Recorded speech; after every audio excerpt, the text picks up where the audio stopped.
मैं ट्रैकिंग भी करता हूँ। बहुत से ट्रैकिंग ग्रुप में मैसेज आया कि हरिगढ़ में मत जाइए, वहाँ पर मधुमक्खी का छत्ता लगा हुआ है। और मधुमक्खी की छत्ते की स्थिति ऐसी थी कि एक जगह पे दरी है और दूसरी जगह पे छत्ता लगा हुआ है। अगर वहाँ पे किसी को मधुमक्खी ने काट दिया तो डर के मारे आदमी नीचे भी जा सकता था, उस दरी में जा सकता था। अब तक हमने 5500 मधुमक्खियों के छत्ते पुणे और मुंबई सिटी में बचाए हुए हैं।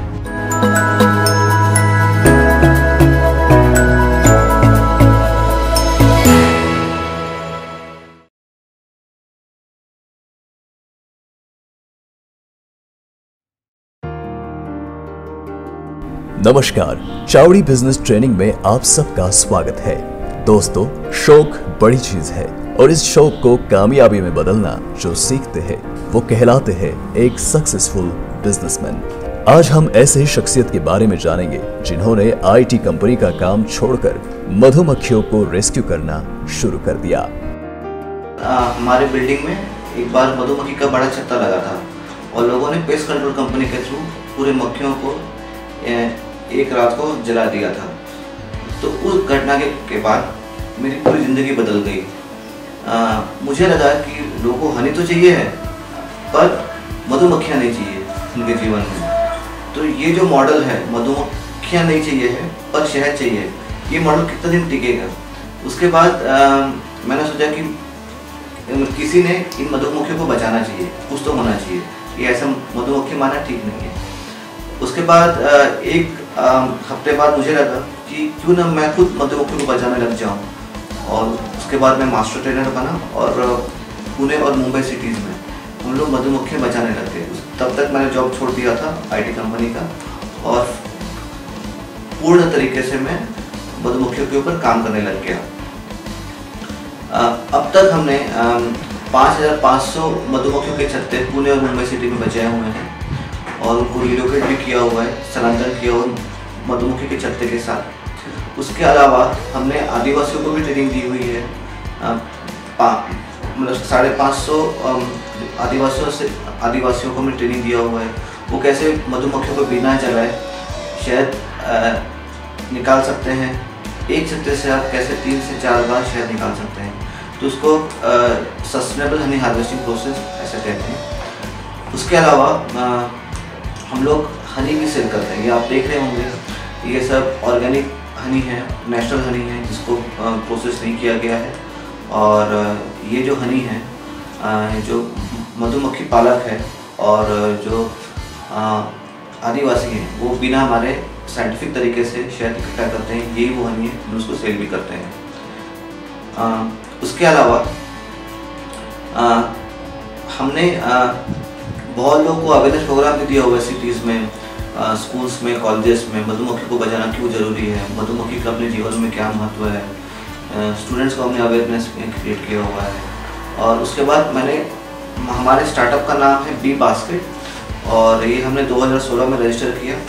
और इस स्टार्टअप को अभी IIM कलकत्ता, उसके बाद नेशनल इंस्टीट्यूट ऑफ डिज़ाइन और नीति आयोग ये हमको सपोर्ट कर रहे हैं, फंडिंग सपोर्ट, मेंटरशिप सपोर्ट, और इसको हमको नेक्स्ट लेवल तक लेके जाना है। सर, जब आप आईटी कंपनी में जॉब कर रहे थे तब आपको ऐसा नहीं लगा कि मैं आईटी कंपनी में जॉब करूं, ये जॉब मत छोड़ूं मत और बी बास्केट में मत आओ। तो आपने बी बास्केट में कैसे एंट्री किया और आप बी बास्केट ही क्यों चुना? मेरा उद्देश्य उद्योग करना नहीं था मधुमक्खी के ऊपर। मेरा उद्देश्य एक्चुअली मधुमक्खी को बचाना था। पर मधुमक्खी बचाते बचाते लोग हमसे हनी भी मांगने लगे कि आपके पास शुद्ध शहद है क्या।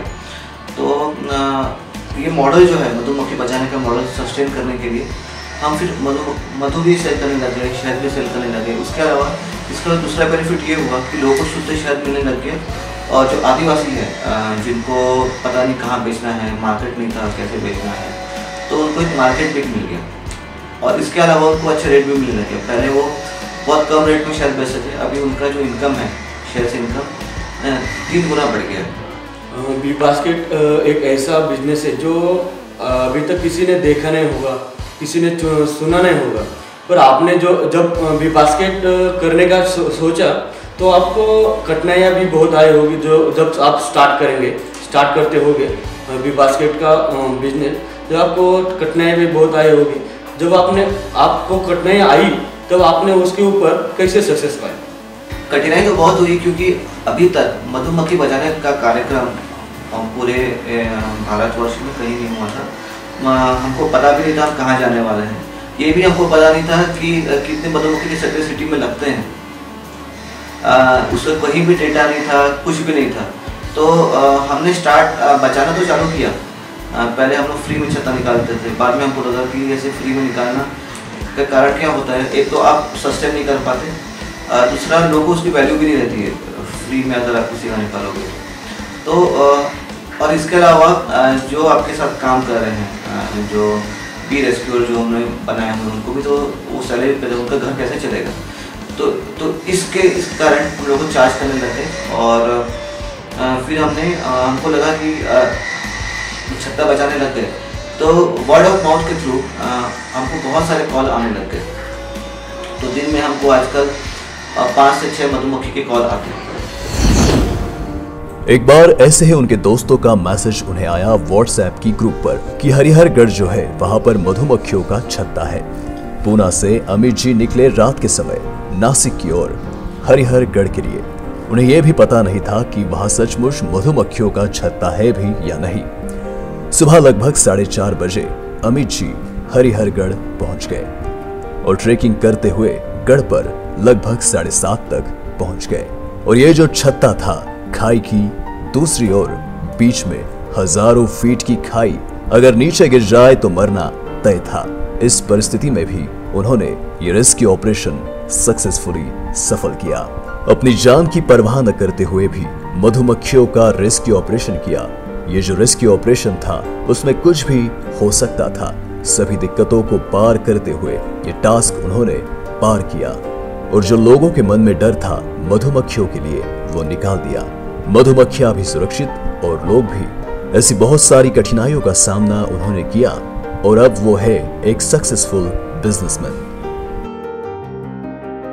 सर, जब आपने बिजनेस स्टार्ट किया था 2016 में, ऐसा आपने बोला था कि स्टार्ट किया है बिजनेस, तभी से आज तक अपना एक्सपीरियंस हमारे साथ शेयर कीजिएगा। एक्सपीरियंस खट्टा मीठा था, क्योंकि आपको जब आप हनी की रेस्क्यू करते हो तो आपको हर तरीके के लोग मिलते हैं। कुछ लोगों को लगता है कि जैसे लोग जब पेस्ट कंट्रोल करते हैं तो उनको मतलब पेस्ट कंट्रोल किया विच इन फ्रैक्शन ऑफ सेकंड से मक्खियाँ मर जाती है और लोगों को लगता है कि हाँ हमारा प्रॉब्लम सॉल्व हो गया। पर जब आप हनी भी रेस्क्यू करते हो तो बहुत बार मक्खियाँ जाती नहीं है, आपको वो 2-3 दिन लेती हैं एक्स्ट्रा जाने के लिए, क्योंकि वो नया घर ढूंढती है, बाद में पुराना घर छोड़ती है। तो कुछ लोगों को लगता था कि मक्खियाँ जाएंगी नहीं, कभी उन्होंने ऐसा कभी देखा भी नहीं था। सबने ऐसे देखा था कि मक्खियाँ मार दी, सब खत्म हो गया। रेस्क्यू उन्होंने कभी देखा नहीं था, तो लोग पहले विश्वास नहीं करते थे कि हमने रेस्क्यू कर दिया पर मक्खियाँ वहीं के वहीं हैं। जब लोगों को लगता है कि हम रीलोकेट भी करते हैं, कुछ स्पीशीज़ का हम रीलोकेट करते हैं। मक्खियों के 5 प्रकार की स्पीशीज़ है, उसमें से कुछ स्पीशीज़ हम रीलोकेट करते हैं, कुछ स्पीशीज़ जो है हम लोग रेस्क्यू करते हैं। एक स्पीशीज़ जो है एप्रिस डॉर्सटा या रॉकपीस या उसको भवन मक्खी हिंदी में बोलते हैं, उसको हम रेस्क्यू करते हैं, रीलोकेट नहीं कर पाते। बाकी के जितने स्पीशीज़ हैं हनी उसको हम रीलोकेट छत्ते के साथ रीलोकेट कर सकते हैं। तो ऐसे अलग अलग एक्सपीरियंस था।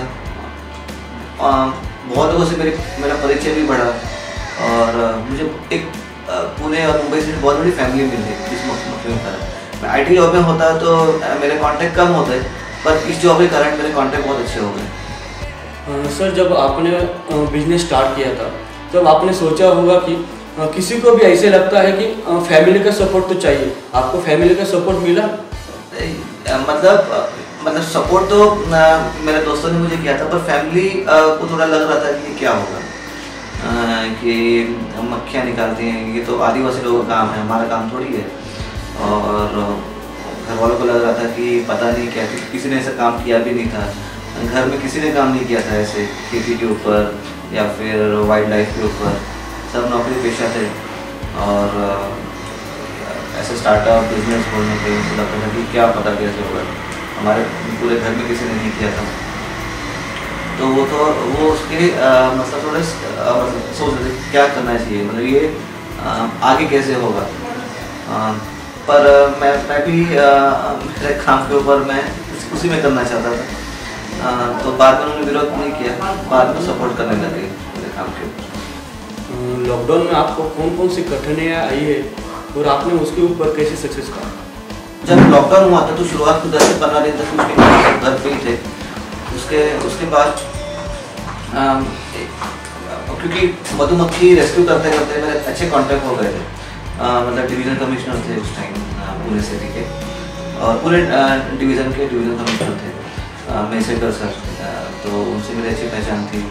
तो उनसे मेरी बातचीत हुई कि सर हमको ऐसे कॉल आ रहा है मधुमक्खी बचाने के लिए, किसी के टॉयलेट में छत्ता लगा था, किसी के बेडरूम में छत्ता लगा था और लोगों को डर लग रहा था।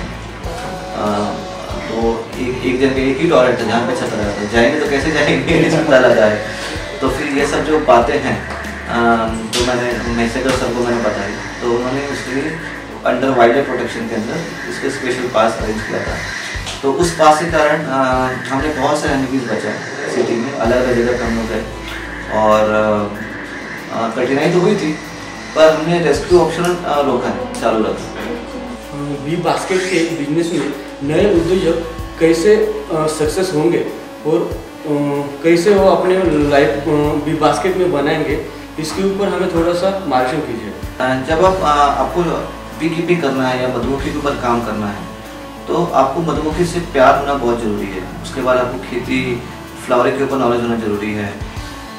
बी कीपिंग जो जॉब है बहुत टेक्निकल जॉब है। आपको खाली 5 दिन ट्रेनिंग लेके 10 दिन ट्रेनिंग आप सीख नहीं सकते हो। आपको पहले किसी बी कीपर के साथ या किसी आदिवासी के साथ रह के वो कैसे हैंडल करते हैं, क्या करते हैं, आपको प्रैक्टिकल एक्सपीरियंस लेना जरूरी है। जब तक आप प्रैक्टिकल एक्सपीरियंस नहीं लोगे तब तक आप बी कीपिंग नहीं कर पाओगे। तो 3 से 4 महीने किसी बी कीपर के साथ काम करिए, उनसे एक्सपीरियंस लीजिए और आपके खुद के 1-2 बॉक्सेस के साथ स्टार्ट करिए।